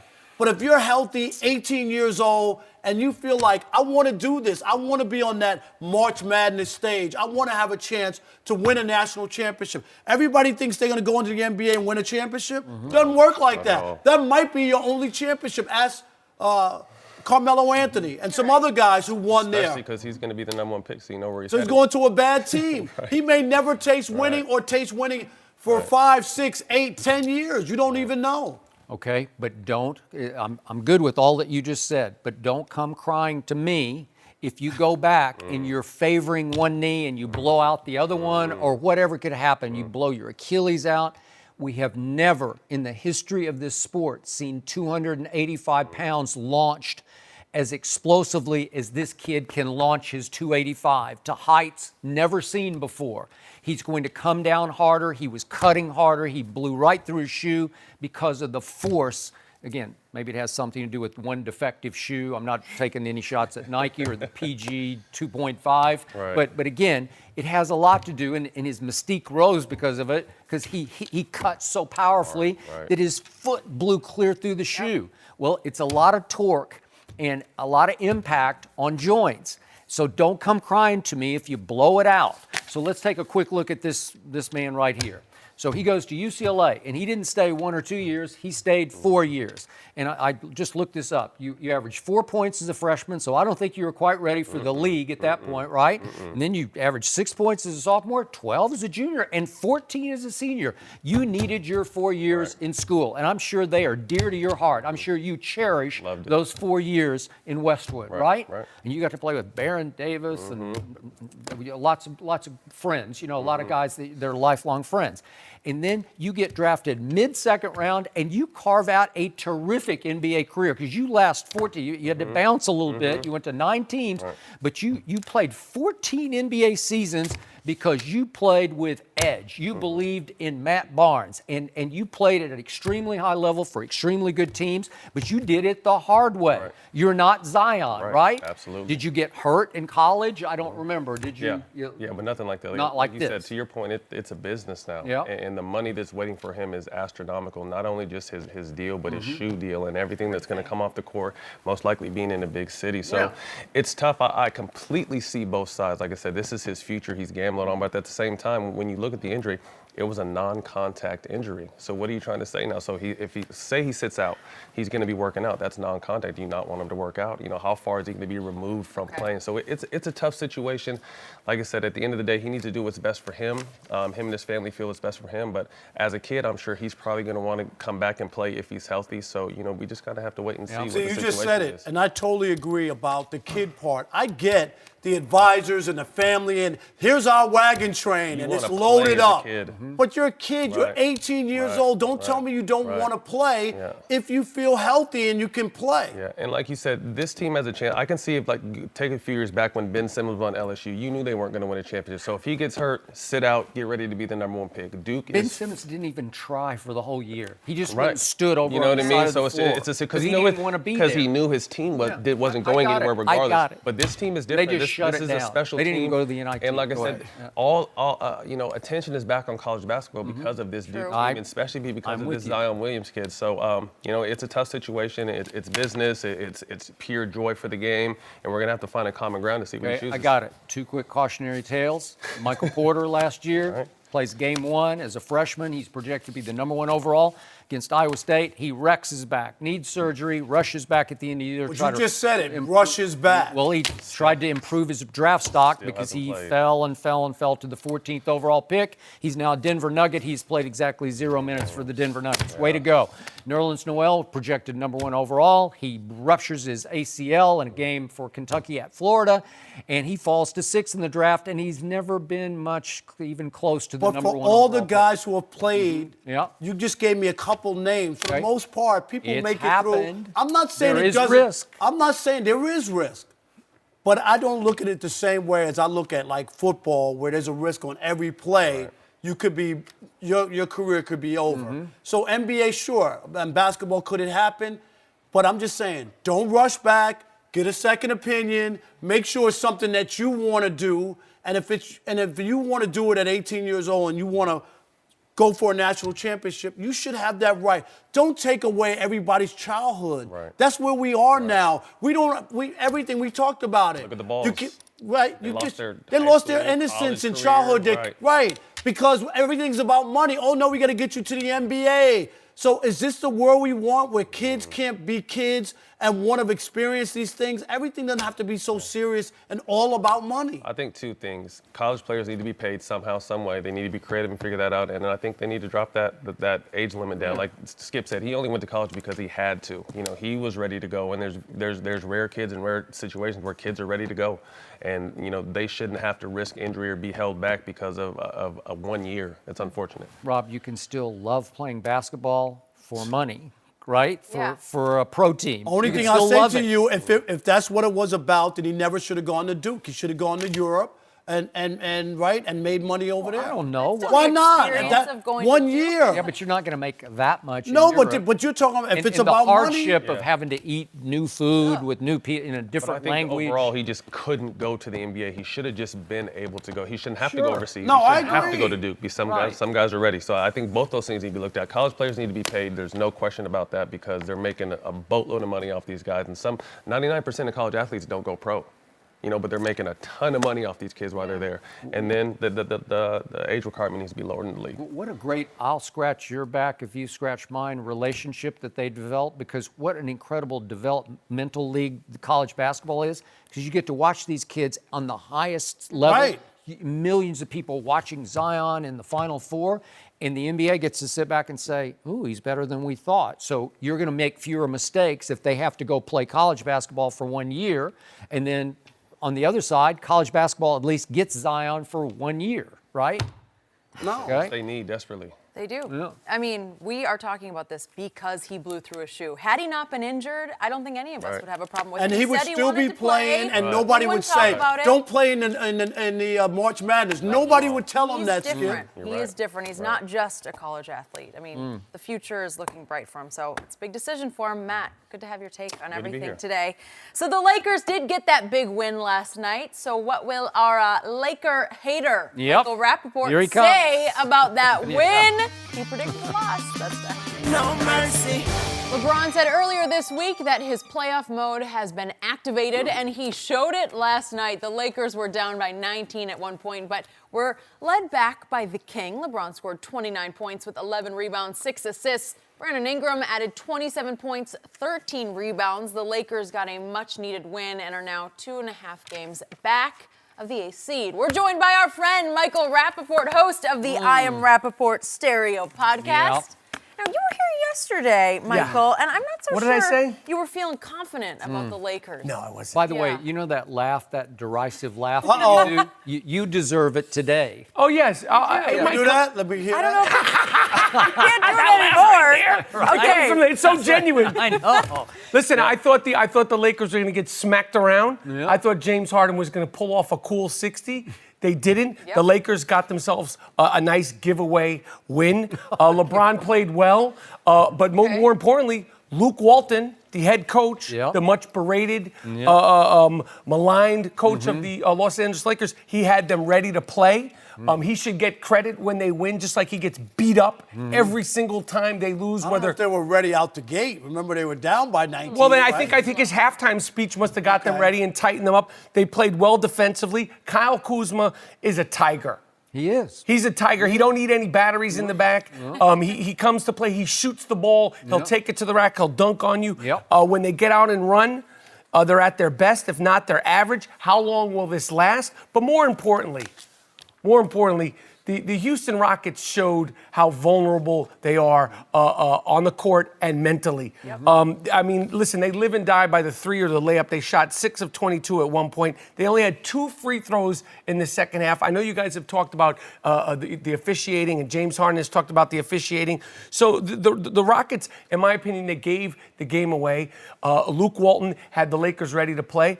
I was wrong on my prediction, and they still have the Sacramento Kings are coming. They gave away a game, and I think it's a learning curve last night in Golden State versus Golden State. And it's one win. They got plenty more they need to do, and we'll see if LeBron James can stay activated and keep this team, keep it together. Because now he loves them. A week ago, things weren't so sweet. Things were not so sweet a week ago. I love my squad. Oh, yeah. LeBron after the game. But I'm happy with who we got, said LeBron. Yeah. Really? People just always overreact. You notice, even to one game in the NBA. When we talked about them, and I've said they won't make the playoffs, did I say they were going to lose all 25 games or they weren't going to beat a good team? I never said that.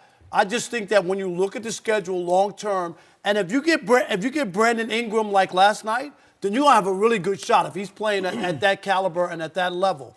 That was just an average LeBron game. There was nothing special to it. It wasn't activated. You know what I mean? I mean, he had 29, and he played fine. He was deactivated in the first half, activated in the second half. Yeah. But it wasn't like he put the league on notice. No. If he would have run over the Rockets and scored 50 points, and the Rockets or a cool 60. A cool 60, and they had no shot, cool 60. then maybe I might say, wow, LeBron put the league on notice. Yep. Yeah. I didn't get that last night. LeBron had help.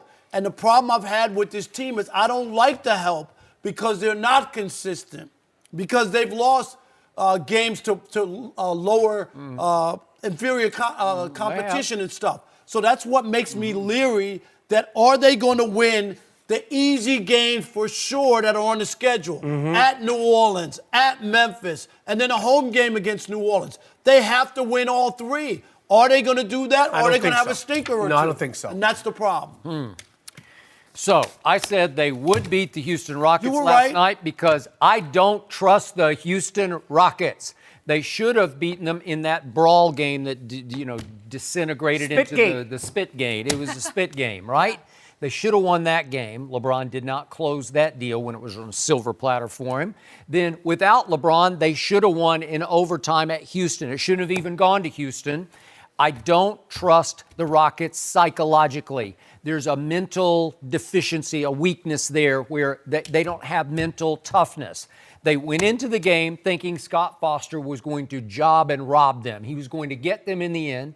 They're up 19, and they fall completely apart. They shoot 3 for 18 from 3 over the last, quarter and a half of the game. We've seen it happen. We've seen it happen.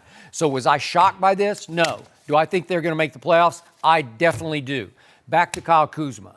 If I can mix metaphors, he is a tiger with that dog in him because he's got cold blood, man. He's fearless. Yeah. Nothing. LeBron got after him on the bench. It didn't bother me because LeBron does this often, and maybe Kuzma deserved it because Kuzma's mind can wander on defense occasionally. And you know what? He listened and he took it and he went right back and kept doing what he does. He didn't go into his shell. He didn't shrink. And when they were down 19, Chris Paul hit a 3 with 6:57 left in the third quarter. They're down 19 at that point. They go on a 23-11 run to close the third quarter, and Kyle Kuzma scored 11 of the 23 points. that's Tiger dog. Yep. That's where you just say, no, I'm not going to let you do it to us in our house. And all of a sudden, it's a 7-point game in the fourth quarter, and Houston's looking for whistles. They live on whistles. They're the James Harden, most protected superstar, I think, in the history of the league. I've never seen anything like it. How many years have you covered the NBA? When did you start covering the NBA? Here, the Lakers in 76. Okay, so 1976. Wow. Do you remember a time where a team got no free throws in the final 20 minutes of a game? I'm sure it has happened, but you know not what I in mean. recent memory. Again, and the Lakers actually won the game, ironically, at the free throw line, and they're a poor free throw shooting One of team. the worst. But they won it in the fourth quarter because they won 10-0 at the free throw line in the fourth quarter, and that was basically the difference in the game. They won by 5. I will give you that. But in part, it's because the Rockets are just begging for what? And again, James had 3 foul calls on him in the first quarter, and I thought all 3 were legit. And to your point, they usually don't get called on him. Usually the refs, I don't know why. I don't know what he does to get protection from the referees, because I don't love the way he plays. He can be selfish. He can be a ball hog. But normally during the regular season, they sign off on the way he plays. I don't know why. And then in the playoffs, they start blowing whistles, and that's why usually he can't do the same thing. I think people are starting to zero in on him with the Steph bringing it up, people complaining, the Instagram videos. You know, these referees, we don't see them on Instagram. I think it's some sort of, they hide as they should, but they follow it, they see it, they follow all the websites, they listen to the show, and they know that people have been complaining. And I think, listen, James Harden, he had a 30-point game, which we take for granted. He didn't play great, but I think the defenders, the good defenders, are starting to figure out ways to possibly slow him down in moments. Agree. They're stepping out on his step back, but he's still going to light you up. But listen, I predicted they were going to lose. I also came here and predicted that the Lakers going to make the playoffs, and it was a good win. They got a lot of work to go, and that activation battery. Listen, batteries run out. You know, D batteries, C batteries, AAA batteries, AA batteries, and we're sitting here in February. I think he's down to AAA batteries. Yeah, he's down where he is. Yeah, I think he might have like 4 of them, but you know. I just think there's, but you can't. Whenever that LeBron's involved, had they lost, nobody would have said the season was over. They'd say, I still believe, and they could still bounce back because look at the schedule coming up. So it was one of those games. Is it a good win? It's a good win. Absolutely, it's a good win. I'm not going to poo-poo it. I'm not going to act like it didn't matter because it would have made their jobs tougher had they lost. But the season's not lost. And in the last 24 now, they're going to win some games, against some good teams. It's not impossible that they won't. But I'm not convinced today more than I was yesterday that they're going to make the playoffs because they beat Houston, where Houston got 0 free throws in the last 20 minutes. And had they had lost last night, we would be talking about, and somebody would be talking about, cut Luke Walton's head off. So when does he get credit? I wouldn't go that far, but maybe fire him. No, but that's what they say. The king, what do? Kings like to, I'm just saying, theoretically. Right. But I mean, I think they played well. They stepped up. They got 2 good charges to help them with the game. And I think that was also game plan and defensive planning by the coach. So the bottom line for me in this game was LeBron James has, throughout his career, been such a liability at the late game free throw line that the highlight of the game for me was LeBron went to the line with 4 minutes and 15 seconds left. Not 2 minutes or 1 minute or 30 seconds left, 4:15 left, and made the 2 free throws that put them ahead for the first time. Yes. Okay? And I was like, way to go. Sure. You know, like you stepped up and made those 2. Because you remember earlier in the game he missed 2. Well, and it's easy at home. On the road, they say things like LeBron will trade you and stuff like that. So at home, they're quiet, so it's easier. But on the road, we'll see what he does. The Lakers won a game at the free throw line. Yeah. Hey, that's a first. We haven't said that much this year. I'm we glad you haven't can both ever said that. acknowledge that it was a good win. It's a good win. No doubt about it. I appreciate that. All right. I'm the most fair reporter out there, right, Skip? I'm very fair. I'm very biased. Did Anthony Davis reveal to the world that he is coming to LA? We'll tell you the details next. No mercy. Anthony Davis did not become teammates with LeBron before the trade deadline, but he will be making an appearance on his TV show. AD will be on the March 1st episode of LeBron's HBO show, The Shop. It was filmed during All-Star Weekend, and the episode will also feature Antonio Brown, Meek Mill, 2 Chainz, Jamie Foxx. So busy group there. Michael Rapport is still with us. So, Michael, do you read anything into this episode with Anthony Davis? Does it have anything to do with his future? I am offended that Anthony Davis is on this episode of The Shop. I like the show. Gets great guests. Why don't you invite your young star and give some shine to one of your teammates, namely Kyle Kuzma? Ooh, good point. And if you want to do something interesting, why don't you sit down Kyle Kuzma and Anthony Davis, LeBron James, and explain what just happened? These are young guys. They look up to you. They probably played you on video games. Sit there, but let your guy who's riding shotgun with you, Kyle Kuzma, let the world meet him. Okay, that's my big problem. I know these guys are friends. This isn't UFC. This isn't boxing. It's basketball. We could compete. We could be physical and keep going. But I also like the illusion that when the Lakers are playing the Pelicans, despite the fact that you tried to trade the whole team for Anthony Davis, you're going to knock him on his butt. The league is on top of this collusion. A rule is going to come into play, and I just think it's a bad look. Obviously this was scheduled. He thought maybe I'm going to have my teammate Anthony Davis, and so that's I don't like. And also, I like this show. Great guest. I'd like to hear a little bit more from the guest. Maverick Carter's word count is far more. Who is Maverick Carter? You got Antonio Brown, Anthony Davis, Jamie Foxx, fantastic guests. And the person who talks the most is Maverick Carter. And I've never been in a barbershop where everybody sees eye to eye on every single topic. That's true. They bring it up and everybody's like, yes, yes, yes. This is a barbershop. You're supposed to be on top of each other, disagreeing. So again, I like the show. The guests are great. But the Anthony Davis factor, it's just, I think it's disrespectful, and I think he should have let his co-star, his real co-star, be the co-star on The Shop, Kyle Kuzma. And you know what? I appreciate what you said. As a guy who co-owns a barbershop in Detroit, Sporty Cuts, for 16 years, I totally agree that never do you have where everybody's agreeing on the topics.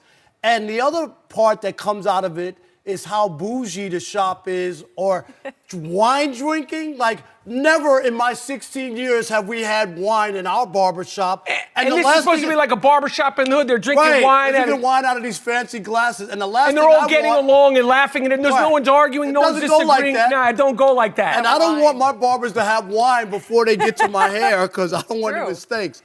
But it looks like your barber might have had a little wine. Oh, whatever. I'm just playing. You set yourself up there, but I'm here all week, folks. But the optics are bad. It just, you're still playing. You didn't get to go. Maybe you should sit this one out. LeBron, thanks for the invite. I'll be on the show right after the deal is made, or right after, I wind up joining you as a free agent. That might be the best time to do it. It does seem weird.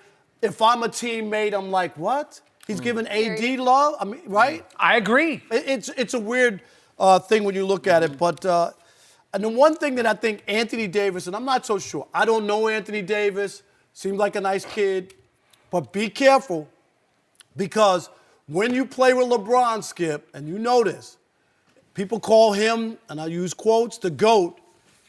If they win, it's all about LeBron James. If you come to LA and you don't win, you're going to be the scapegoat. You're going to be the reason why they didn't win. So you got to be very careful when you team up with LeBron. You get no credit for winning and all the blame when you don't win. Okay. Before I launch on what I'm going to say about this, 2 quick points of order.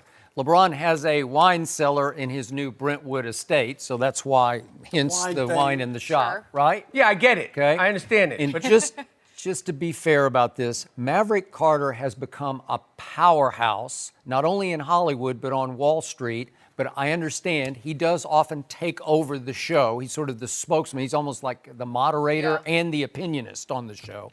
But I get that. But I have a lot of respect. And the back rubber, because he agrees with every single thing that LeBron says. So here's what I think is about to happen. I believe that LeBron and Maverick and Rich Paul, especially Rich Paul, are about to use the shop as their PR vehicle to attempt to defuse the controversy that surrounded Anthony Davis and the Lakers, instead of escalating it. Because at first glance, you might think, ooh, are they going to escalate, reopen the Pandora's box of what's going on? Nope, that's not what's about to happen. Anthony Davis will say exactly what he's been saying lately, which was, Hey, I don't know anything about the Lakers. I never said Lakers. I'm open to all comers, all bids. Celtics. They should have had his father on the team. Well, I mean, on the show. They should have had his father on the show. That would be controversial. Yeah, that's interesting. Okay, but I think you're going to hear Anthony Davis say, knew nothing about this. There's no strong arm attempt on LeBron's part or Rich Paul's part, my agent, to try to force a trade to the Lakers. They will try to defuse and discount everything that just actually did happen. So I think they will utilize their platform to try to deodorize this whole situation. Well, he tried to do that at the All-Star game where he said, I'm open to all 29 teams. 29, huh? Right, all of a sudden, and probably, you notice, if they didn't play it the way that they did, they might have been able to make something happen. But when you go in and tell, I'm only going to the Lakers, and that's where I want to go, you talked about foolish pride or whatever, Skip, but there is a pushback. You have a fan base you have to answer to. If the fans feel like the Lakers just came in and robbed us, and took AD, and we didn't do anything about it. We followed along and took all the scraps that LeBron doesn't think he can win with. That's not how you sell that. And how do you think New Orleans Pelicans fans feel about this episode? I mean, they're already saying this guy's not going to play Drew Holiday. For some reason, his minutes are going to get pulled back. It's called tanking. It's called tanking. I understand that. But I don't think I've ever seen it as blatant as this. And what about the guys that bought tickets to games? They should tank too. Or sponsors. What about sponsors? I want my money back. And the whole bottom tier should be empty. And then, listen, there's something's got to tighten up. I don't have the answers. I don't have that kind of business mind. But they got to figure something out because it's not good for the league. It's just not good for the league. It's not good for the fans. It's not fair to the fans and the Pelican fans. It's about competition, and you can't lose sight of that. I know people like it because you have a couple teams to talk about, but ultimately, when the Warriors go to the finals, 5 years in a row, first time to do that since the Celtics of the 60s. That's how long it's been because it hasn't always been. It's a foregone conclusion. I think we all believe the Warriors are going to win a championship, don't you? Yes. I mean, and sweep the Lakers in the first round. I do too. I agree with that. Yeah, I just don't know how you don't. Prepare once again to hear LeBron on this edition of The Shop say, I love my teammates. There's no way I ever wanted to trade my whole team for Anthony Davis, and I love Anthony, but he's got other things he's going to do. They will try to defuse this. Antonio Brown, on the other hand, will let it fly. So that will be the primo guest. That'll be the A-list guest on this show because, again, this was taped at the All-Star Weekend. Antonio hadn't yet met with Art Rooney the second, right? So again, but his emotions were already sideways anyway. So I think he will take it out on the Steelers and he'll be highly outspoken and controversial. Go ahead. Side note, Skip, how long ago did I pitch that barbershop show to the other network? You remember that show? Yeah, I do. Whatever happened? Yeah, I don't know. I mean, it just didn't go anywhere. Okay. Right. Maybe they weren't getting along enough like they're getting along. Maybe they were Shop thinking you're not LeBron? Maybe that's what it was. I don't know. It was just on locally in Detroit for about 8 years, but I didn't have the right idea. Yeah. LeBron is a busy guy, guys. He's not just busy with The Shop. He's going to be remaking Space Jam. We all know that by now, but is it a mistake? We'll discuss next. No mercy.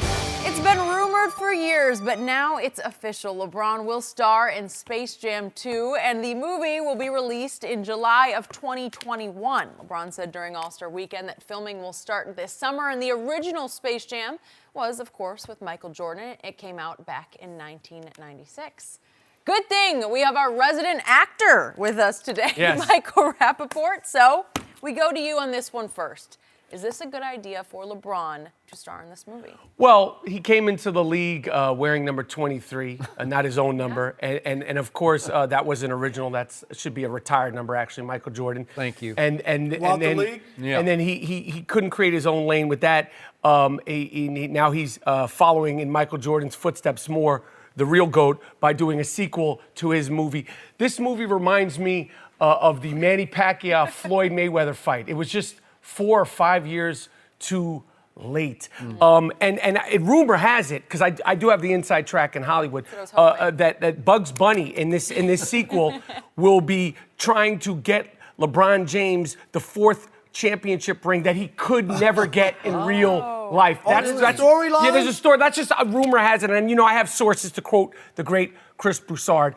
So that's what they're saying. Listen, come up with some of your own storylines if you really want to be the GOAT. I'll see the movie. I'm sure it'll do very well. But it's just sad that it's coming out 4 to 5 years too late, just like the Manny Pacquiao Floyd Mayweather fight. Bugs Bunny's going to save LeBron's Bugs Bunny's going to get him a legacy. championship. I like it. Well, in space, because he's going to say, LeBron, I know you're sad you couldn't get one in real life. We're going to get you a championship in space. Oh, Because he's never getting another championship ring. that is true. Go ahead. It is weird that, and I get it, LeBron wants to be the doer of all things, and I admire that about him, that he spreads his net, and you know what I mean, and wants to do a lot of stuff. I love that. I just think, again, you're trying to stay away from chasing this ghost, and here you are going to remake a movie that he made. I don't understand it. Make a movie, be original. What movie was he in? Trainwreck, where he did pretty well? Yeah, he did well in that. Right, he did well in that. Oh, he just played himself. Right, but he did it well. He did it well, and everybody liked that. I'm just saying, I wonder if this is just the right thing. That movie made, $90 million nationally and $140 internationally, so it did really well. Yes. It's an iconic film. If all the LeBron fans go because they love LeBron and they want to go, I don't know. I mean, he has his own sneaker. It's not past Jordan's sneaker. He has all the LeBron people, right? Michael hasn't played in 15, 20 years, and he still outsells them in sneakers. Yeah. So I don't know with the movie for sure if people are going to flock to the theater. What if it's a dud? What if it's like Uncle Drew, which I thought was just okay. I didn't see it, but from the reviews and I did. It was. Did you? Was it okay? Yeah, it was okay. Did okay. I don't even know if it was worth the price of a Mountain Dew to go see Uncle Drew. Really? What? Diet Mountain Dew. I'm sorry, Diet Mountain Dew. So I admire him for being more than just an entrepreneur, athlete. Yes, and being more than an athlete. But I don't know if this is on my list to make sure to go see. Before I get to my takeaway lines about this movie, I must compliment LeBron on one or two issues. Everything he does off the court is first rate, first class. It's always top drawer. Like they make all the right decisions, and I admire that. And I do give Maverick Carter a lot of credit for that, and all the guys he grew up with in his group. His advisors are first rate, top drawer. Because they've got Ryan Coogler involved as the producer, and obviously he wrote and directed Black Panther and Creed 2, Fruitvale Station. Mover and shaker, right? This is big time. And Terrence Nance is going to direct. I wish Ryan Coogler were directing that, but Terrence Nance is going to direct, and he created HBO's Random Acts of Flyness, so he's got credentials. Justin Lin is involved. He did all the Fast and Furious franchises, or a bunch of them. Sure. So again, he's got heavyweight behind this. He's got a lot of deep thinking going on. So I'm sure it will be done well and done right, and the script will work. The obsession with trying to out MJ, it has been a lost cause for LeBron since he was 18 years of age. Because he said when he chose 23, he basically announced to the world, I got next. No, you can't out next that guy. No. Pick somebody else, but don't pick that guy. The audacity of that, to have chosen one tattooed across your back coming out of high school, it was something. But it's haunted him his whole career because it's just impossible to live up to that guy. It's impossible to live up to 6-0 in the finals with 6 MVPs. It's impossible to live up to the original Space Jam. In 1996, it just worked because all the other stars, Larry Bird, Charles Barkley, and Patrick Ewing, everybody participated, and Michael just took it over because that's what Michael did. And it was an original script, and it was funny, and it was clever, and it was well done. Why would you try to outdo that? Because that was an all-timer. So I'm going to hang on to the original because I like the original. I did too. It rang true to me. It worked for me. And the other, it's been, a month or so ago on More Than an Athlete, LeBron turns to his guys that he grew up with, Maverick, Rich, Randy, and he says, that right there made me the greatest player of all time. That being coming back from 3-1 down against the Golden State Warriors without Kevin Durant and winning a championship in which in Game 7, Kyrie hit the shot of shots and closed the deal, correct? So that didn't make you. You don't tell the world that you're the greatest. You do it. You show the world that you're the greatest. Well, of all if no one's time. calling you the GOAT, you got to say it yourself. Right? Yeah, I mean, you got have to proclaim it yourself. So now you're the phony GOAT, and the phony GOAT is going to try to remake the original Space Jam and make it better because you have more money behind it, you have more brains behind it. I don't know. But why would you even dare to tread into that territory? That's the part I don't get either. I don't get either. And he has all these top-notch people around him. Like I said, I have some pitches I'm open to share. You got to pay to play. But I also heard another. I want to give another thing. Are you going to start? Well, maybe you might be in that movie. Maybe I'll be the antagonist. Right? I could be the great antagonist. I can see you in that movie. He says he likes to be uncomfortable. I'll make you uncomfortable. But I also heard another inside scoop, inside storyline, is that at one point during the film, Daffy Duck, who is his teammate, he tries to get him traded out of nowhere, and Daffy Duck goes off crying, confused, like, I'm playing great. Why are you trying to trade me? This is just, plots can change, and there's rewrites. I'm just saying, I that's like just that. inside scoop that I know right now. Yeah. Is Porky Pig in this at all? Yes, and he trades him out of nowhere. And then he fires a coach, even though the team's doing really well in the middle of the season. The coach is like, what happened to me? What happened to me? I think it's Bill Murray, maybe. And then at the end of this script, after Bugs Bunny has set him up to finally win a championship in space. Because he can't win one in real life. Right, but LeBron goes to the free throw line having to make only one of two to win the game, and he misses both of them to lose the championship. I think that's how that's a good film. Okay. That's a good film. Because is that not? I'm curious, Skip. Is that not a flip ending? Yeah, I like Or that. is You talk about predictable? remaking movies. Just hear me out on this. I think it's very hard to remake movies and them be as good as the original. But I'm going to give you one. Skip and I both share our all-time favorite movie is The Wizard of Oz. Okay, all-time favorite. But I always say not concurring with that. No. right? No. But I always will say that out of all the remakes, The Wiz stands on its own. okay. Yes. Do you know what I mean? Like if you never saw The Wizard of Oz, The Wiz is a good movie And by because itself. they flipped it on its head. You the know what I music- mean? but Right. I agree. You went a total different direction with the Right, same that's what I'm storyline. saying, You right. turned it into more of a musical, right? Yeah. Do you know what I mean? Like you could watch The Wiz and you've never No, seen it The Wizard works. of Oz, and you would go, "This is a good movie." Yeah, I agree. Very seldom does that happen. That's why I'm saying it's so tough to do that. Yeah, well, they're rolling the dice. They are rolling the dice. I wouldn't say The Wizard of Oz is my favorite What? film. Why? That's a great movie. It's not a good movie. It's I a know. great movie. Tell No them, kidding. Skip. I know. But I'm just saying, for me, I could go and list that wouldn't make my top 50. That's just me. But it's just it ain't sports. It's it's Favorite movie, real quick. I got to go with Raging Bull, Rocky, and I'll go with Godfather 1 and 2. That's one film together. Those are three movies you can't argue with. Those are Can't go perfection wrong. right there. On the spot. Well, I don't know.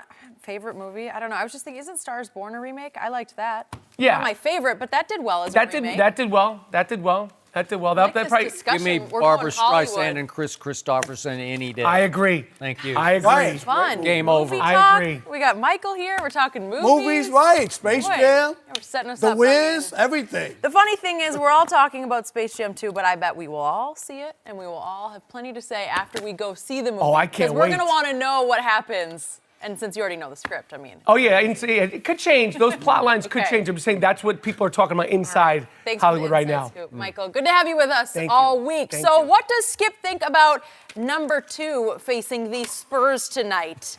He's been waiting all day. We got to ask him next. No mercy. Time for our final topic of the day, and I'm sorry, Skip, but I gotta say his name. Kawhi Leonard will face his former team tonight in Toronto. Kawhi scored 21 points, his first time back in San Antonio last month, but the Spurs won by 18. Yes, they did. So, Skip, Yes, Jenny. what do you expect from good old, I'll just leave it at number 2 tonight. Number 2. Yeah. He'll always be number 2 to me because he quit on my San Antonio Spurs a year ago and forced his way out of San Antonio. And God bless him up in the frozen north. He is we the north now. I'm wondering, is he going to play tonight? Because it's always 50-50 whether he's even going to play. He's already missed 16 games for the Toronto Raptors. Raptors are doing pretty well. Yeah, but he had a knee issue the week before the All-Star game, and then, lo and behold, he played in the All-Star game. And I wondered, what did his teammates think of that? What did his coaching staff think? What did the executives of the Toronto Raptors think when he played pretty high minutes in the All-Star game. Like, I didn't see any knee issues. But that's a showcase for the league. That's really? That's like something he needs so he to do. felt like playing in that game. Well, because they need to do it for the league to showcase all their great players. Toronto is a 7.5-point favorite tonight, and never in my Spurs-loving life will I root harder for a regular season game than I will for this game tonight at Toronto. Because as Jenny pointed out, DeMar DeRozan, for whom he was traded, had his first career triple-double in that game January 3rd in San Antonio. And that guy, number 2, he scored 21, but he was 0 for 2 from 3, and he had a grand total of 1 rebound in that game. And I'm sorry, I guess I'll forgive him, but I'll never forget what he did to my basketball team. I would think that you would get over it from the standpoint that the Spurs are doing well this season. They're in the playoff hunt. It's not like he left and they're out of the playoff picture or something. Why can't you just the guy wanted to move on? It's all right.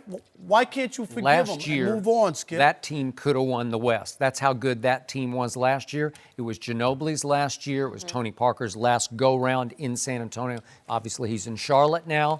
And I liked the nucleus of that team with DeJounte Murray, who blew his knee up before this year started, so he was lost this year. Derek White, for my team, nobody even knows who he is becoming a star. He's supposed to come back from injury tonight. I'm hoping he outshines number 2 in Toronto tonight, as well as DeMar DeRozan. But I can't forgive him for last year because how can you just flat out quit on a team that was so loaded and kept waiting for you just to come back? They had this fateful team meeting in which they put Kawhi on the hot seat. I'm going to say his name one time because he deserves. You just said it. Wow. Well, I'm going to say it just because he deserves to be called out for what happened in that meeting, and that was the beginning of the end because Tony Parker put him on notice. And when they went out public, right. Yeah, Tony Parker went public and said that his quad injury, because he ruptured his quadriceps, was 100 times worse than the thigh bruise that number 2 suffered in San Antonio that kept him out for 3/4 of the year. Skip, it's okay. Yeah. It's okay. You get over it. Your team is doing well. Just let it go. I know. You'll be a better person if you just let it go. No mercy.